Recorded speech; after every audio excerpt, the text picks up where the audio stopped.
Have mercy, baby's got her blue jeans on. Don't close your eyes. It's gone country. Everything that glitters is not gold. So what do you do with good old boys like me? Must be love, it must be love. Hey, Ray Jones.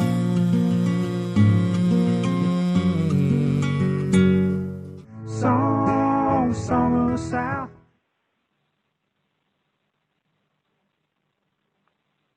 Hey everybody, it's Troy, and we are glad that all of you are on the call. This is a real treat for all of us. Our A&R staff did this with Bob a couple of months ago, and it went so well, and we had such a good time that Cindy Foreman suggested that we do it for a broader office and a broader audience, and so that's what we'll are going to do today. I thank you for the ones that sent in questions. We're going to get to as many of those questions as we can during this 6-hour interview that we're doing with Bob. Oh, it's not 6. Oh, God have mercy. In this 1-hour interview that we're doing. But we've also, each of us kind of has a personal question or two that we want to ask him. And so I've enlisted the A&R team to help out today. And I appreciate them not only being willing to do it, but wanting to do it. It's hard to know, honestly, you know, I'm not normally somebody that's has difficulty with words, but it's hard to really know how to concisely, with some sort of economy of words, to describe Bob McDill. And he's also a very humble man.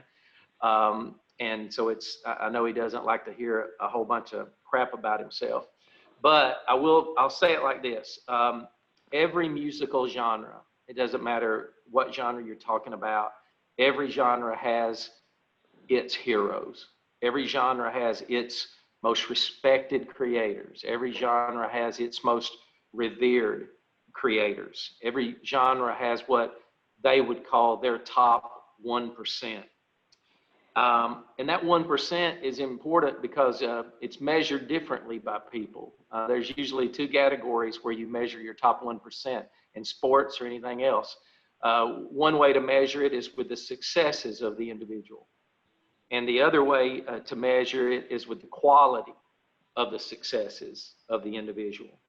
And it's rare in any genre, and it's even rare in lots of other areas of life, to find someone who both has been super successful and also the body of work that they created be of such quality that it is revered. And Bob is that top 1% and will always be that top 1% of the country music songwriters. He's a Nashville Songwriters Hall of Fame member. He's had 31 #1 country singles. And that 31, it's sort of like when we measure home runs today in the football and baseball league compared to home runs years ago. There is a difference. They were much harder to come by, I think, in the past than they are today. And yet Bob had 31. I started in music publishing in 1984. And I remember an article in 1985 that stated that Bob McDill had 6 singles on the charts that week, and that he had 4 out of the top 10 on that one particular week in 1985. When I got in the business, I didn't know who Bob McDill was. I knew his songs, but I didn't know who he was. And Michael Heaney, who I think is on the call, he was going to try to be on the call. Heaney was my boss, and so we started talking about Bob, and he told me what a great writer he was, and he was the first one that played me some of Bob's work tapes, which you heard as you were waiting for us to start today. All those were guitar vocals of Bob that turned into big, huge records. And I remember Heaney saying at that time 2 things that I'll never forget. One, he said, I said, what makes Bob McDill's songs get cut at such a higher rate other than the fact that they're quality songs? He said, because when you hear Bob's work tape, you can hear the record. You can imagine the record. And I didn't know at 20 years old what the hell he was talking about. But after all these years, I do know what he means, and that's true. And the second thing that he said was, I asked him, I didn't understand what ASCAP, BMI, and CSAC were, and one day we got invites for the BMI awards, and I said, Heaney, I got this BMI invite. I said, what does BMI stand for? And he said, Bob McDill Incorporated. So I think there was a time where that was certainly could have been said to be true. But Bob, I want to welcome you. Thank you for joining us. How about a round of applause for Bob McDill, from our panelists? All right. And Bob, all the thousands of people that are watching this and listening to it are applauding in their minds, okay? But we do have people on the call from Nashville Creative, from our worldwide global admin that's out in Franklin, Brett Wood. We have people on the call from New York office and also from the LA office. We also have some of your friends on the call. I know the ones that are trying to log in, but I can see that Garth Fundus and Alan Reynolds are on here. Somehow they managed to dial in. You know, McDill is allergic to Zoom, we found out. He's fine with the phone, but not the video. But Garth and Alan are on the call. Garth and Alan are on the call, and Mark Miller may be by now, and Dickie Lee. I'd love to see Dickie logging in, you know, trying to log on to Zoom. And then I've mentioned Heaney a couple of times already. I know he was trying to log in too. So I hope they're all on here. And Bob, you can't see us, so I want you to know that all the thousands of people that are watching this all wore tuxedos this afternoon to celebrate your career. So did I. I thought it was a black tie event. It is a black tie event. No matter whether we have on pants or not, this is a black tie event for us. So let's start this way. First of all, again, telling you how thankful we are that you're willing to do this and that you're continuing to perpetuate the stories of truth about your career and your life, and that contributes to the truth of what sets country music apart from a lot of other genres. So you've got a pretty magical story. Every time I see the word magic, I think of Cowboy, because he liked to talk about sprinkling that magic dust on a record. But interesting that your story involves him as well. But would you just share sort of a little bit about maybe your growing up, you know, as a child, and then ease us on down the road into your journey of getting to Nashville, which is really is kind of a magical journey. Before I do that, I was listening to those old work tapes, thanks to Troy, while waiting on the phone here, and one of them was "Don't Close Your Eyes." And I have spent all these years thinking that all those beautiful little triplets and grace notes in that melody were mine, and now I find out Keith Whitley did all that. What a disappointment. Well, it takes a village, Bob. I know. My melody was plain as dishwater. Okay. Well, I started off a little in south of Beaumont, Texas, a little hamlet, and gosh, we exposed to everything. We sang British folk songs in the first, second grade, and we had Stephen Foster, and we sang along with Stephen Foster. We had choir, and I started on viola in the fourth grade, and in a little orchestra. And fortunately, very fortunately, played in a little skiffle band, and we played at the Tap Room in Beaumont in college. And talking about a stroke of luck, Bill Hall and Jack Clement decided to build a studio behind the hotel where the Tap Room was, Gulf Coast Recording Studios. They imported Dickie Lee and Alan Reynolds to make records and write songs, and so they started drifting into the Tap Room along with Bill and Jack Clement. Heard a few of my little ditties, and good Lord, how lucky can a little Beaumont, Texas kid be? And so then Alan and Dickie invited me to come up to Memphis after I got out of the Navy, which I did. Learned the board and studio science from Stanley Kessler, a great blessing. And then I followed Dickie and Alan on to Nashville when Jack Clement lured them to Nashville. I followed them, and so Dallin and I started writing some songs and getting some country records, and I kind of became a convert. Used to be a folky, kind of a folk rock kid, but I became a convert and started writing country music seriously. Bob, a couple of questions about that. One, what did your folks think by the time you pulled up? And well, first of all, what did they think about songwriting career in general? Did they have any concept of it really, practically? And then what did they think about the move to Nashville? Well, they thought it was all pretty silly. Mother tried to encourage everything. Dad thought it was foolishness. And I used to sit in the bathroom in there because it had the tile in there, and the acoustics. And I'd sit on the toilet with the lid down, of course, and play my guitar and sing. And my pop would come in after work, and he used to call it outhouse music. Oh, you're playing some of that outhouse music again, huh? And he poo-pooed the whole business. And finally, I had that record on Perry Como, and so started getting some big checks in the mail. And Dad came in one night, and I was sitting there singing. He said, "Well, son, I'm not going to make fun of your outhouse music anymore. I've seen several $1,000s come right out of this very outhouse." That's awesome. Well, Perry Como at that time, Perry Como would have done that. That was a big deal. Yep.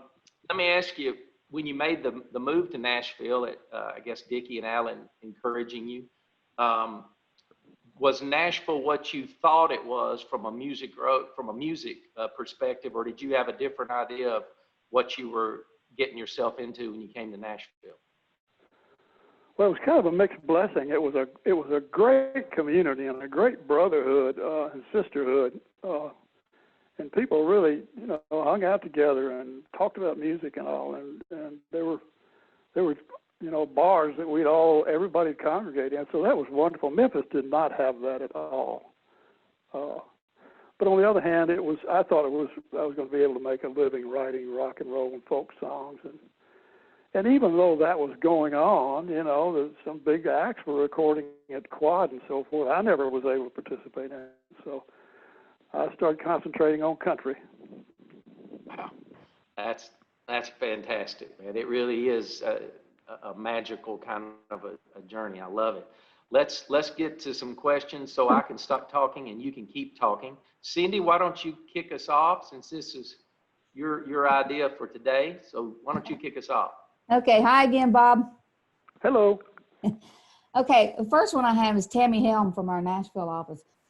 She was wondering about the guitar vocal demos that we have. Was that your decision to simply stick to the guitar vocal demos, or did you have better success with the demos versus the studio demos? Well, I did for a long time. I did pretty well with those guitar vocal demos for a long time, and then it got so that people, I don't know, maybe the producers just got more obtuse, who knows, but they had to have the whole thing, every lick laid out, every riff, and then we started going into the studio and doing it, and so, but I was still able to get recordings on guitar vocals right up to the end of my career. So some of both, I guess. That's wonderful. All right, Ron, why don't you give us one, man? Hey, Bob, how you doing? Hey. This question is from one of our staff writers, Cole Taylor. He wants to know what the inspiration or catalyst was for one of our favorite songs, Good Old Boys. Oh, I've told this many times, but I'll tell it one more time. My fishing pal, Tom Conley, he and I fished together for many, many years, and he was an English professor, history professor at South Carolina, introduced me to some Southern lit that I had never read, Robert Penn Warren and so forth, and we'd sit around the campfire, and he would hold forth with one of his lectures on the South and Southern lit and so forth, and I just became enamored with all that, and that song came out of that. I wrote that song after reading Warren's A Place to Come To. it's an attempt to put all those old Southern lit themes in one 3-minute saga, and I got just about every one of them in there. Bob, was that follow-up question to that? Was there any of it that was really specifically autobiographical, or was it all just drawing from those, those great stories? Oh no, much of it's autobiographical. I used to listen to, the radio by my bed. John R. and the Wolfman kept me company. Way down in Dixie, John R. If you could keep that radio down low enough, your parents couldn't hear it, you could listen to John R. from LAC Nashville, where they were playing race music, which was, what they later became called R&B, but you got to listen to race music late at night. A lot of that's autobiographical, yes. Wow. Yeah, I think Ron said it well. I think for most of us, it's hard to pinpoint our favorite song that you ever wrote because there's so many great ones to pick from. But that's hard to beat, particularly if you understand a little bit about, if one understands a little bit about Southern culture, life. All right, Travis, what you got? Unmute there, buddy. There you go. Hey, Bob, thanks for doing this. Kind of piggybacking on that with the literature talk, you told a great story of your 3rd or 4th grade teacher reading Faulkner to the class. Would you mind sharing that story again? Oh, yes. It was God, what a different era it was back then. My sweetheart taught school for a few years, and I realized how different it all is now. But back then, Miss Lucy Lynch, whom we all loved dearly, she read Faulkner to the class. She read to the class some every day, and that was the high point of our day, 3rd and 4th grade. And I remember her saying, after reading Faulkner, she'd say, "Now, children, I don't expect you to understand the meaning. I just want you to hear the beauty and rhythm of the language." Wow. Wow, that's awesome, man. That's absolutely beautiful. All right. Terry, what you got? Hey, Bob, how are you? Hey. One of our writers, John Pierce, wanted to ask if you would walk us through the process and your emotions of Come Early Morning, going from the pen to Don Williams, and what that meant to your career as a writer.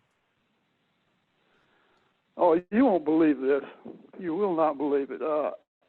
Alan Reynolds and I were cutting our song, I Recall a Gypsy Woman, which has been a hit a time or two and a near hit at other times.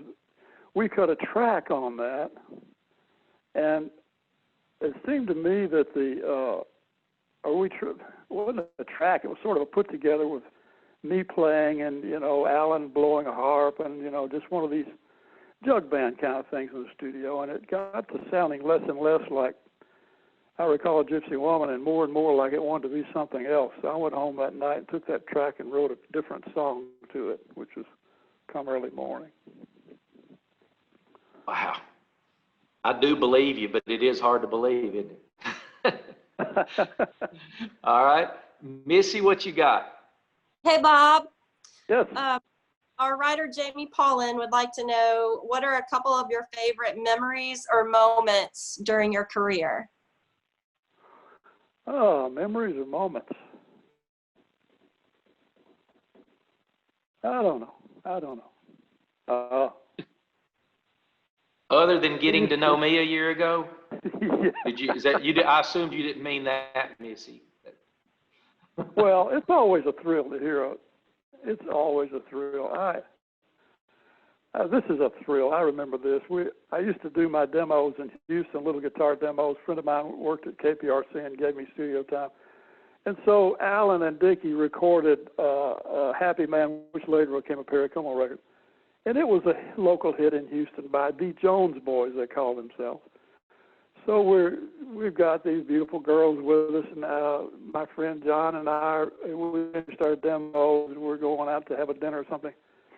And that came on the radio, and it sounded great. And those girls said, "Oh, I love this record." And John McMurray said, "Oh, you do? Well, Bob here wrote that." And you did. They were just overwhelmed with it. And I remember, oh boy, do I like this.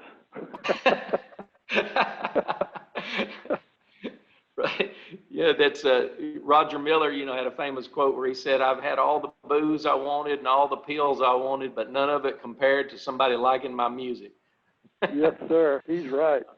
All right, let me give you one while we go back through the round robin here. Bob and I were having, for the ones that don't know, Bob and I were having lunch at J. Alexander's about a year ago, and Leroy Parnell was bellied up to the bar at lunchtime having him a beer after a strenuous meeting with his child's school teacher.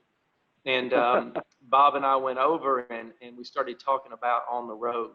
And Leroy had never really asked Bob, where that idea came from. And so I had always assumed, wrongly, which is common for me, that it was from Jack Kerouac's book. But Bob told us the story that day, and I thought it was such a beautiful picture of how he captures, almost like a photograph, how Bob captures a picture or a moment in life. Would you mind sharing that evening, Bob, when that idea came to you? Oh, yeah, I was coming back from my hunting fishing camp down in Humphreys County, and I had an old International Scout at the time, which wouldn't go very fast. I was over in the slow lane on Interstate 40, and a car pulled up alongside me to pass in the passing lane, and the interior light came on, and so I looked into the inside of that car, the interior light, and there was a young woman there with two kids, one in a baby seat and one stretched out in the back, and everything she owned was packed in that car. It was an old beater of a car. Everything she owned was in that car. And it just hit me. She's leaving. She's just left her husband. She's left her husband. She's going home to Mama, hopefully, if Mama will take her in with those two kids. It just hit me, that long black road ahead, her new destiny. What was he going to be, Wow. Golly, man, that's good shit right there.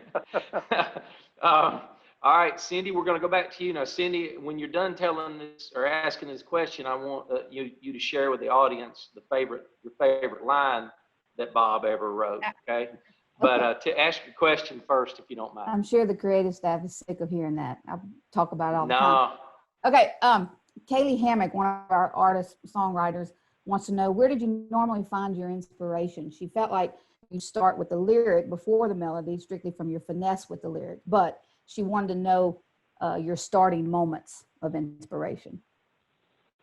Oh, it can be anything, a little piece of melody, a little piece of just a character, or a little, just a cowboy, a certain cowboy who's a certain way. A girl who's, just gone through some event. It can be anything, or a piece of melody, or anything. As far as inspiration, Alan used to, one of my mentors, Alan Reynolds, I hope he's listening, used to preach that thing to everybody who would listen about get up and go to work every day at songwriting, and he used to say, well, they asked Henry Mancini where he gets his inspiration. He said, every morning at the piano. So that's what I did. Then somebody later on said, if you're searching for the muse needs to know where to find you. Meaning, you better be at that desk with that pen and that guitar keyboard or whatever it is. Be ready. Wow. That's amazing. I'll just tell everyone, I always talk about one of my favorite lines is from the song Standing Knee Deep in a River. I know several people have recorded it. I knew it from Kathy Mattea, and the line that I always talk about is, friends I can count on one hand with a leftover finger or two. And it's just a line that just says so much. And I just love it and appreciate it so much. And I'm not a writer. I'm going to disappoint you greatly, because that was written with two of my pals, Bucky Jones and Dickie Lee, and Bucky Jones walked in one morning with that line. It is, huh? Also with the title. And so I said, well, that's something we can certainly run with, and we did. Well, Bob, that concludes our interview. We've got one with Bucky coming up. And probably be a better one, too.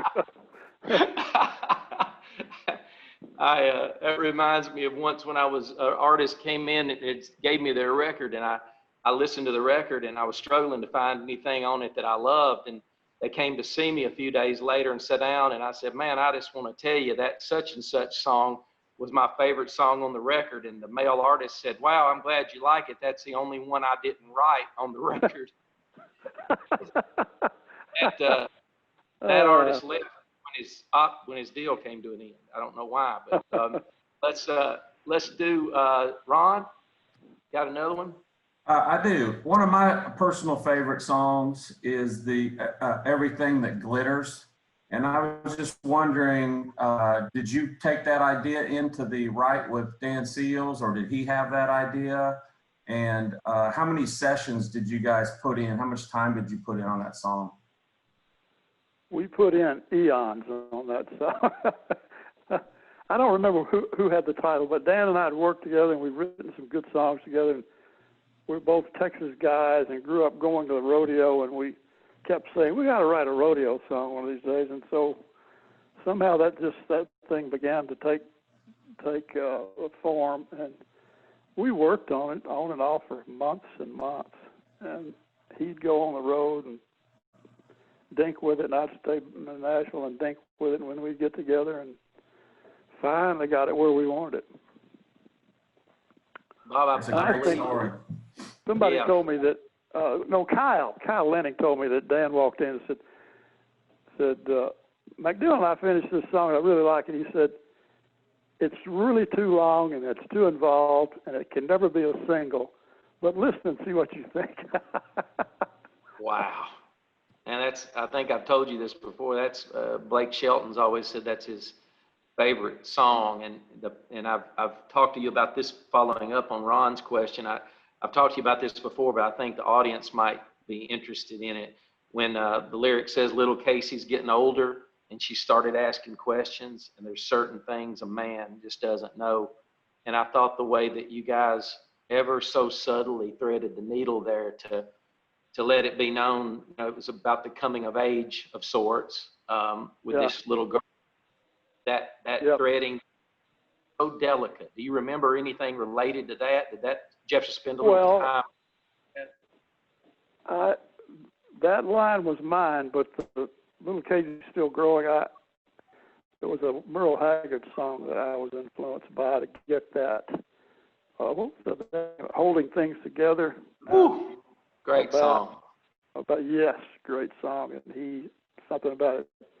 Today was so-and-so's birthday, and you forgot all about it, or something like holding things together with you gone. So, I'm not above lifting things from people if it's good enough. That's you. I see Cindy light up when you mention holding things together. I know that's one of her favorite songs. What a great, simple song, and yet so deep. Travis, hit us with another one. We had several writers write in and ask about your writing process. So I'm going to break it down to a two-part question. The first question is, did you ever struggle with putting too much personal experience or stories into a lyric versus making up a character or story? I lost the second part. Too much personal stuff versus something, what? Versus the broad general making up a story as you go. And then the second part of the question is, a lot of writes these days are 3 ways and 4 ways. You managed to write a couple really good ones by yourself. Talk about that process a little bit. Well, you got to remember that I wrote songs that were just for me and just for art for art's sake. And oddly enough, Good Old Boys Like Me is one of those, and Shadowland and things like that. Things that Don Williams was courageous enough to put on an album. They're just for me, but at the same time, you need to keep in mind that could this be a commercial ditty? Could this be commercial? And what can I do to make it a little less esoteric, as Bill Hall used to say? My great publisher and mentor, that's too esoteric. I mean, nobody's going to get that but you, and he would sometimes say things about songs, like that about songs. And the second part I've forgotten. I'm sorry. The second A lot of part. yeah, a lot of writes today are 3 ways or 4 ways. Talk about your process writing a song by yourself. Well, the bad thing about sharing a song with 2 or 3 other people is you not only have to share the glory, you have to share the money.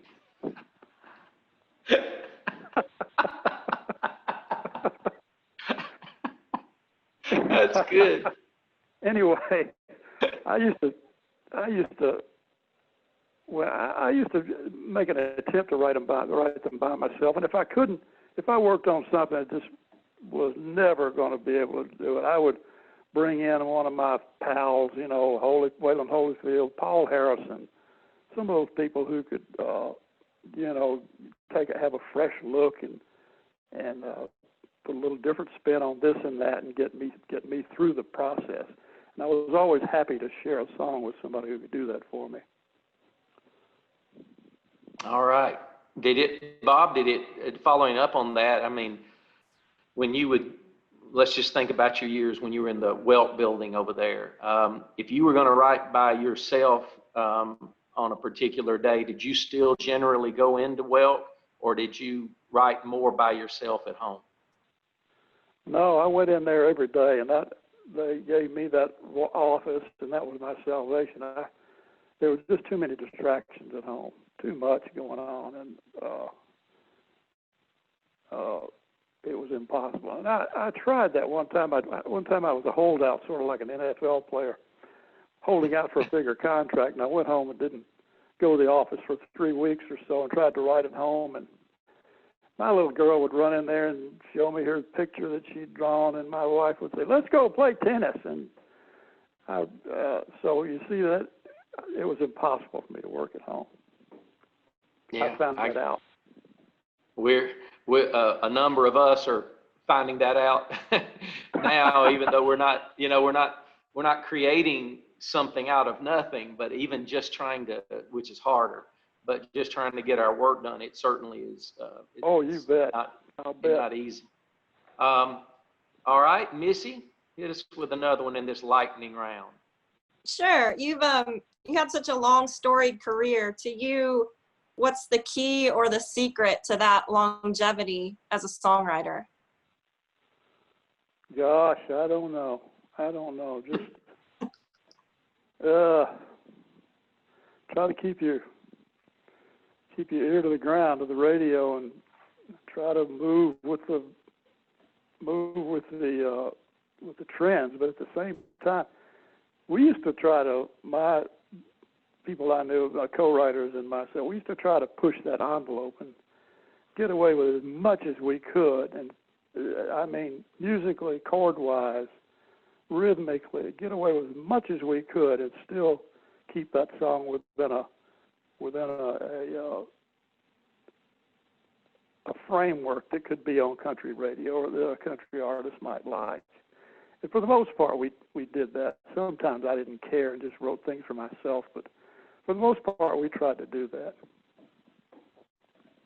Two things following up on that, Bob. 2 songs come to my mind that fit into what you just said, and for 2 different reasons. It seems to me that Day Ray Jones at that time, to me as a listener, Day Ray Jones was pushing the envelope. I thought, for radio, at least as it related to radio.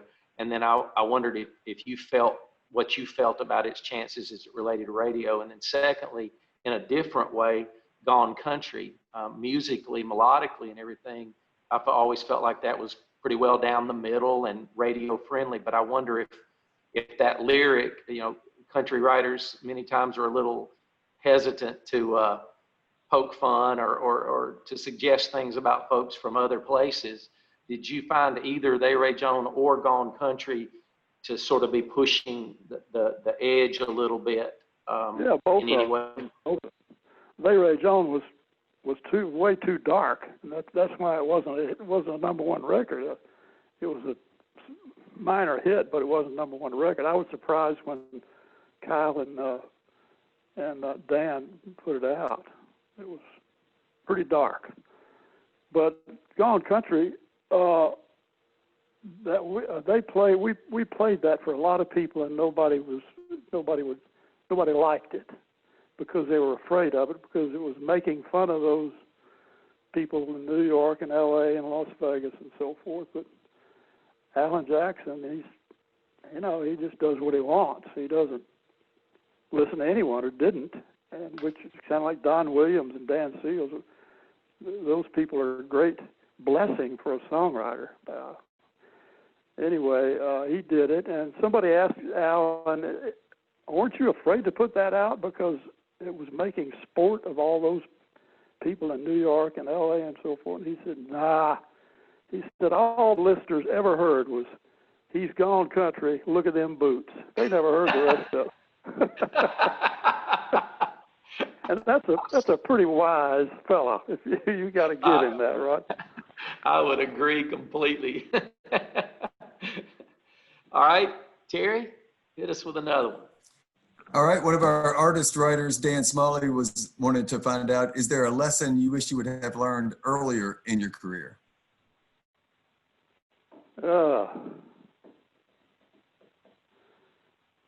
Gee, I don't know.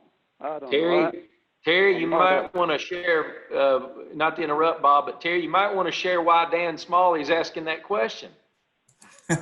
Because he's just now starting his career. He's looking for a wise sage advice, Bob. That's right. Well, there are a lot of things that I didn't know when I started. Dickie and Alan co-wrote with me, and the things that we had recorded together wouldn't have been recorded without the Dickie or the Alan part, because I wasn't good enough at that time to get to write commercially.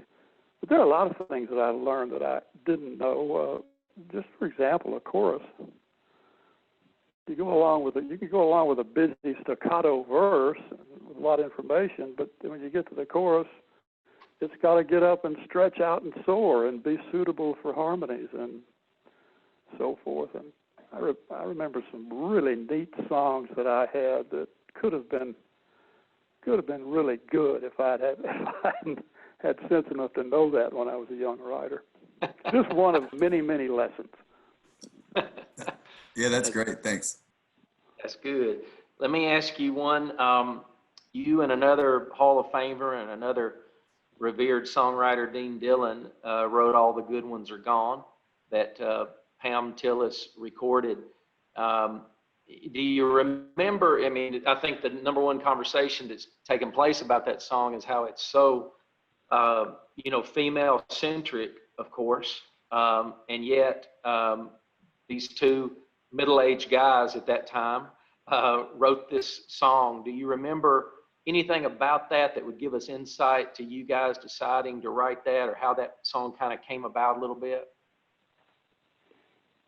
Well, I had that title because I had heard it said more than once by women, all the good ones are gone. They might find themselves herself divorced or still single in her 30s, and look around and realize and believe anyway that all the good marriageable fellows with jobs and so forth were already spoken for. But anyway, I mentioned that to Dean, and he just poured that first. She'll turn 34 this weekend. She'll go out with her girlfriends. They'll drink some margaritas, cut up and carry on. He just poured that out, and so we were off and running. Wow.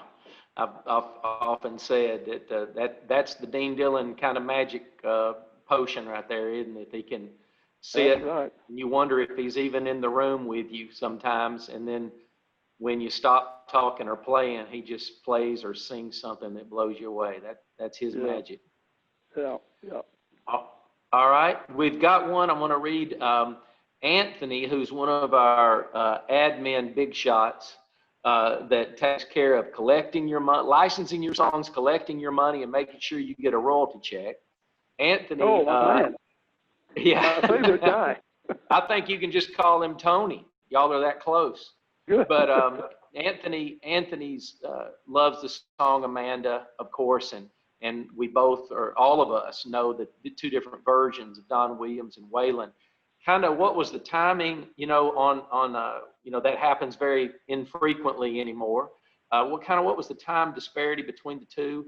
And then anything unique, if you would, that you view about those two different interpretations of Amanda? I don't remember how long that was between the two, but they're very different. That song took me about 30 minutes to write, and the last gift I got, since everything after that was very hard and took hours and hours and days, and sometimes weeks and weeks. But I had a little silly work tape, and that Don Williams and I were both working at the publishing company, played him that and forgot about it promptly. Next thing I know, Alan and Don called me and come in the studio and listen to this. They played me Don's recording of Amanda, and I thought, oh my Lord, have mercy. Unbelievable what they've done with this thing. It just blew me away, really did. And then Waylon called me and said, hey, Hoss, you know that Amanda song? Hey, man, you wrote the story of my life. And I said, well, why don't you record that sometime? And sure enough, he did. By the way, Bob, your interpretation there of Waylon trailed off into Bill Clinton, too. So you need to be aware of that. It's pretty good. You could be a good Saturday Night Live guy. Yeah. I'm looking at our trusted, the world famous trusted source of everything, which is the Google, and further into the Google, the Wiki. And according to Wiki, they were 6 years apart. 1973 for Don and 1979 for Waylon. Does that sound about right? Sounds about right, yes. That's good. All right, let's go back up. Cindy? Yeah, you spoke about your publisher back in the day. Chris Clapp from our admin office in Franklin wants to know what is most important about a publisher to you and your songwriting legacy? Oh boy, it was fantastic. I was in the catbird seat. Bill Hall was the best plugger that ever lived. Dickie Lee talked me into going over with Bill. I got out of my deal with Jack Clement, and Dickie said, "Pal, you need to go over and talk to Bill." He said, Bill's such a good plugger, he can scare somebody into recording a song. And I thought, well, that sounds pretty good. So Bill and I had a great relationship, great working relationship. When it just worked beautifully. And then he did talk about the future and the songwriting legacy, and probably what you were talking about in the collection of your royalties. Oh yeah, his advice to all the writers was work hard and save your money, which is very good advice today. And but you might add to that, also take care of your catalog. Look out for your catalog. I may be saying the wrong thing, but for a young writer to go from company to company all over town, all over the country, and with 2 songs to every publishing company in the world is not a good thing. You may not get paid in the future. We don't think that's the wrong thing to say, do we, guys? I was about to say. For all the writers on the call that write for us currently, Bob's right, and if you don't write for us currently, it's time you move. I think, somebody, I don't remember who said this, Bob, but somebody said publishing deals are much like marriages. The good ones are really good and the bad ones are really bad. And Boy, so that's there's true. a little bit of both. All right, Ron, hit us with another one. All right, another question from Cole Taylor. Do you have a favorite song or record, and why? Of my own or someone else's? Of yours. Oh, well,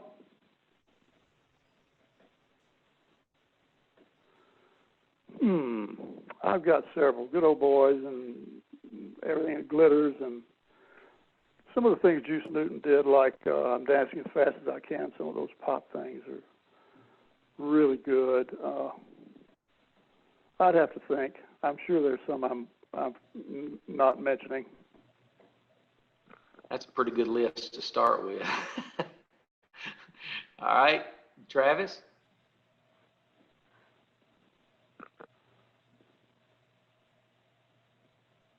You're not unmuting for us, are you, buddy? Not working? There you go. First time on Zoom, long time listener.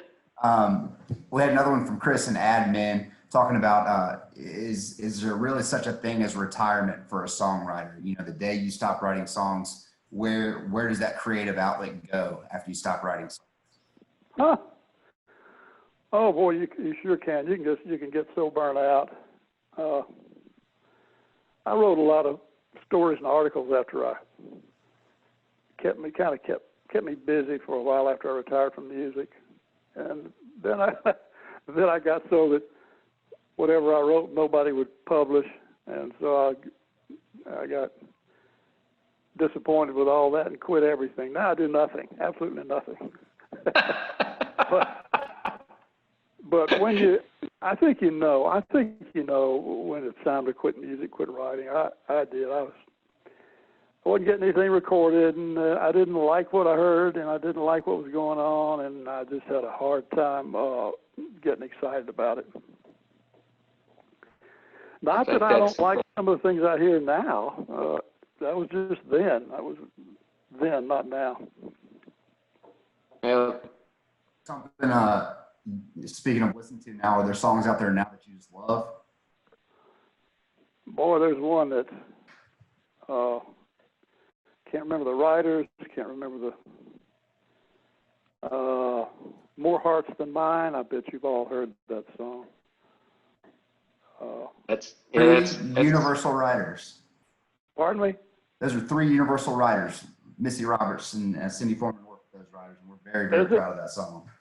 Well, that's something I would never have written. My co-writer and I would never have written. It's a little too Hallmark greeting cards, but it is absolutely spectacular. That is so moving. That story that's really just wonderful work.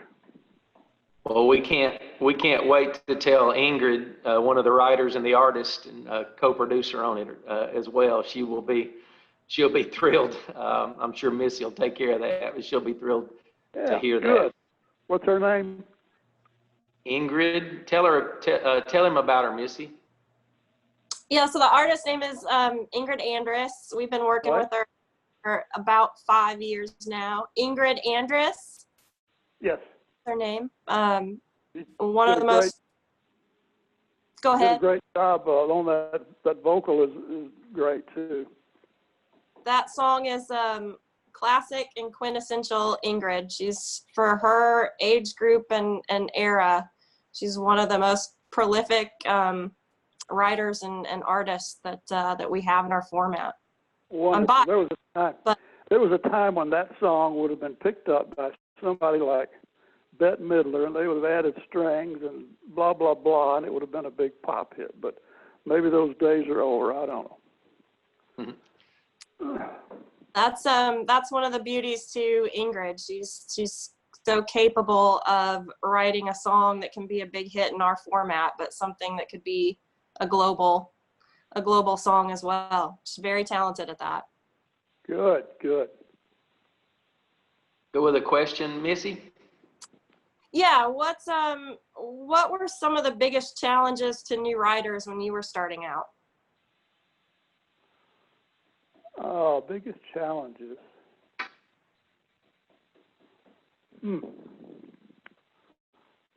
Biggest challenges. Well, just getting your foot in the door, I guess. I was so lucky to be, have my friends and be associated with Jack Clement's thing when I moved to town, and so I already had a foot in the door, and a lot of people didn't. So for a lot of people, there was no one who was listening to their songs, and no one who probably even cared to listen. So I remember that distinctly. Missy, the answer is what Bob said, and staying sober would have been another thing that the majority of those guys found it difficult to do at that time. Yep. Not right. unlike today, right? Terry? Well, staying sober enough. Yeah, enough. There you go. Good word.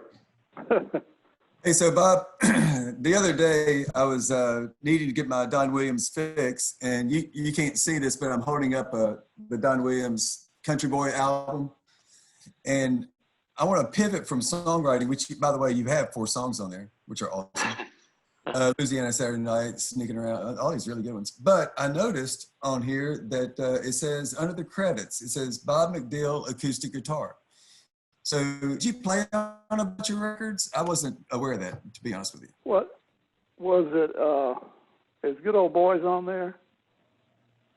No, you had Louisiana Saturday Night, Sneaking Around, Rakin' Ramblin' Man, and Falling in Love were the 4 that I recognized that you were right on. I don't remember. I probably played on one of those tracks. So that wasn't a normal situation for you to play on the records that the songs? No, it was not. I also played on Good Old Boys. That's a great story. If you'll notice on my work tape, and we never did a demo, just a work tape, that riff, that da da ba ba ba ba ba ba ba ba, that's not on my work tape. So Alan, I think Alan was recording Don at the time. Maybe, but anyway, maybe it was Garth Fundus, but I walked in the studio just by a stroke of luck, and somebody said, we can't get anything on this song. What do you think? You got any ideas? And I walked out there, and that little riff just occurred to me, right there, occurred to me, and I played it, and we recorded it with that little riff in it, and there you are. Wow. Lucky. We love those stories, Bob, of the writer who gets a call from the producer saying, hey, who played the harmonica on that thing? And we just can't quite, get it in the studio. And the writer said, well, it's me, but I'm really not a harmonica player. And they said, well, come on over here. We need you to not play it. And or banjo, those little moments like you described, where there's actually a little bit of magic about it that otherwise might not have been there. That's the Jack Clement rule of making records. You got to catch that magic out there. Magic was his thing. Well, among his many things, right? All right, I promised everybody, including you, that we would do this in an hour. I want to wrap up with a more generic question. And then thank you again. But the question would be this, because to me, and I think to a lot of people, you sort of are the quintessential Southern gentleman in a lot of ways, and I don't mean that in a pandering way, although I'm capable of pandering, but just in a real honest way. And I wonder, what do you think that people say about country music? Anyone we meet with around the world, they will often say, oh, yes, country music, stories. And we're so, and then they'll say Jack Daniels, too. But usually it's about stories. Do you agree that there is something a bit unique and strong about the Southern culture and storytelling? And if so, where do you reckon that comes from? Well, I don't know. Country music, it was influenced by those old British folk ballads that people brought over from the British Isles. That was a major influence. And those are all stories. Those are all, Barbara Allen, and those are usually very dark stories. Most of them weren't very optimistic about life, but I guess it comes out of that. And there's another thing. I read a music critic who said there are only bebop and country are audience specific, aimed at a specific audience. Pop music and popular music, whatever that is now, is aimed at everyone, and therefore that's why it says nothing. Wow. Because if it says something, it won't be aimed at everyone. You see what I mean? Oh, yeah, the more ambiguous, the more acceptable theoretically, right? Absolutely. It needs to be ambiguous so that everybody can in some way identify with it, I guess. Wow. But you take that song, well, I don't go back to that song over and over, but you take that song, More Hearts Than Mine, that's a story, and a very, very well presented, colorful story, little piece of life there, you know. Well, you've been generous with your time, and I don't want to go over, but you are the master storyteller. You are in that 1%, and again, I know your legacy. You know, to use a biblical phrase, you finished well. You know, you decided to hang it up and to go about other things in life, but you finished well, and you certainly have contributed more than your fair share to the sort of the quilt work, if you will, of the American story. And we're grateful for you. We're grateful to represent your songs, and thank you again for sharing your story and how gracious you've been to us and to everybody on the call. I know, again, we can't hear your applause, but I know you've enjoyed it, and I see your notes coming in about that. So thank you all so much for joining us, and we'll do another one of these again at another time. So again, Bob, anything you want to say? Your friends still on the call, Alan and Garth for sure. Anything you want to say about anything? No, but I've enjoyed it. You probably ought to do one of these with old Alan Reynolds one day. We would love to do that, Alan. I hope you're still on the call and you're listening, because we would love to do that. Do one with Dickie Lee, yeah, that'd be great fun. Could you do your Dickie Lee imitation one more time? Hey, pal, you ought to go over and sign with Bill. Bill can scare somebody into recording a song. That's so Dickie, man, pal. Yeah. Thanks. Thank you, Bob, and thanks to everyone else. You guys all have a nice evening. Thank you, Bob. Okay, thank you, Bob. pal. Thank you, Bob. Thanks, Bob. Bye-bye.